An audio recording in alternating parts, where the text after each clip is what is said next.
St.Botolph's Church is an Anglican parish church in Boston, Lincolnshire, England. It has been referred to as the Boston Stump and was constructed in the 16th century.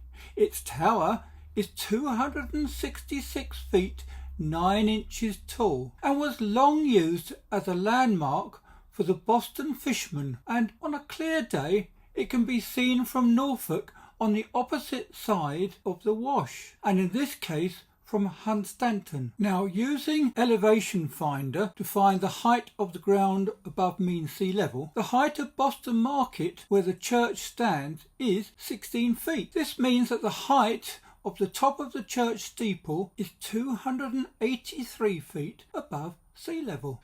Now, John England, a member of our Flat Earth East Anglia community, took this picture with his P1000 camera from the beer garden of the Golden Lion Hotel in Hunstanton. The picture was taken at 5:45 p.m. and this is late in the day because by about 6:20 p.m. it is getting rather dark. But we are looking westwards, so the setting sun is behind the church in the far distance. The church is on an east-west alignment, which therefore means that the main body of the church, the nave, is in front of the steeple and is in itself quite high. It becomes almost impossible in this light to tell where the top of the main roof of the church ends and the sole view of the steeple remains. However, we are only interested in the view as a whole. John took another picture of higher magnification a few moments later. Here is a shot of the beer garden at Hunstanton, and then another showing how you can see the opposite coastline across the Wash. So what is the elevation of the beer garden? From elevation finder we find it is 56 feet. John's camera was about 4 feet off the ground, making the lens height to be about 60 feet above sea level. Using distance finder, the distance between the beer garden and St.Botolph's church is 21.55 statute miles. So now we can input all this data into the Earth curve calculator. Here we see that 97 feet of the tower will be hidden due to the curvature of the Earth. This should give you something to think about. So, if the top of the steeple is 283 feet above sea level, and 97 feet should be hidden, this suggests that only 186 feet of the steeple should be visible. This means that 70% of the steeple should be visible. Now, is that what we see? I think it is more, but I cannot define the nave's roof height. Perhaps it's 80%. A problem I had with this photograph was the big Anglia building just to the right of St.Botolph's church. It didn't match up with any of the buildings surrounding the church. It took me a long time to work this one out, and at times I doubted what I was looking at in the first place, because it seemed impossible to match the buildings up. Finally, it dawned on me that I might not be looking at a building in Boston at all. St.Botolph's is 8.5 kilometres from the coastline, about 5.5 miles. This must be taken into consideration when looking at the photographs. It is set way back from the coastline. So what might be in front with that sort of shape and just off a direct track to the right? The answer is St. James's Church in the village of Freeston. It has that rectangular shape to the top of its tower. Again, it's a church on an east-west alignment with a tower at the back when viewed from the east. The map with the track from Hunstanton to Boston shows that St. James's Church Freeston is just off to the right, confirming the picture as a whole. Again, it's about 2 miles from the coastline. A previous video I published about our filming of the wind farms to the north-east of Hunstanton drew criticism from Globies because I hadn't taken into consideration refraction. Refraction. Like gravity, 2 kingpins that globe earthers hold on to as the explanation for all sorts of phenomena. That's easy for you to say. They are basically saying that you can see an object hidden behind a brick wall because atmospheric conditions make it possible to view that object rise above the brick wall. Refraction, though, basically is the bending of light.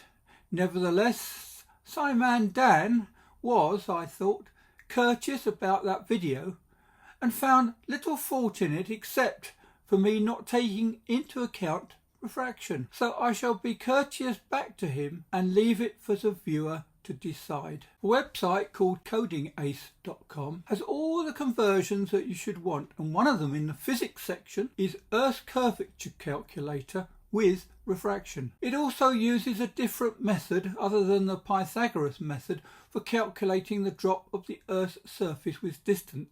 The refraction coefficient used is 0.13 and the site explains its use.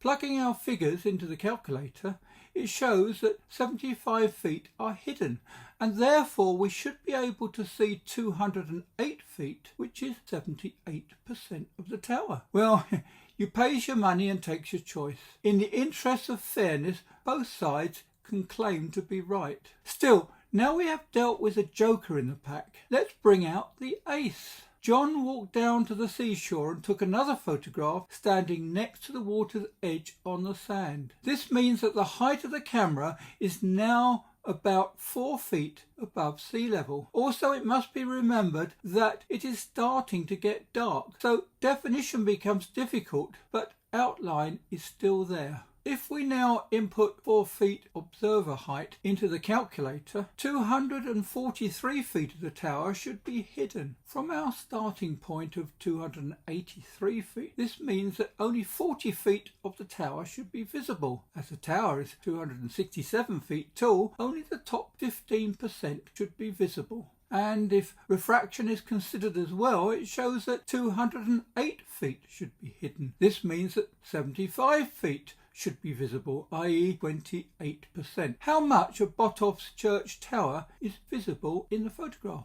John took some measurements off his computer screen. We don't know how wide the tower is from pinnacle to pinnacle, but we know it is 267 feet tall. So John standardised his enlargements on screen so that with the width set at 25 millimeters, the full height measured 220 millimeters. This gave him a direct ratio. 220 millimeters is equivalent to a height of 267 feet. So with regards to the photograph taken from the beer garden, with the width of the pinnacles enlarged to 25 millimeters, the height of the observed tower measured 142 millimeters. Full height on this scale would have been 220 millimeters, indicating that 65% of the tower was visible. With regard to the photo taken from the beach, again with the pinnacles enlarged to a width of 25 millimeters,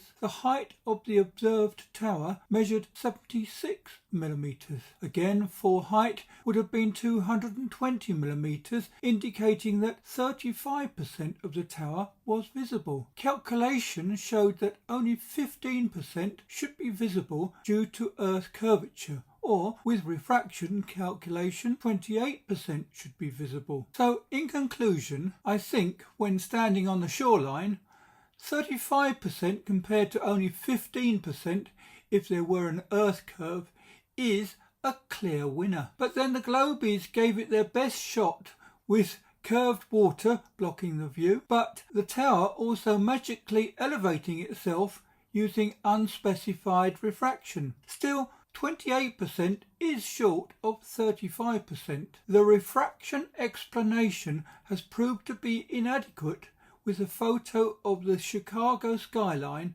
taken from 60 miles. Now I know what I think, but what do you think? At least it should give you something to think about.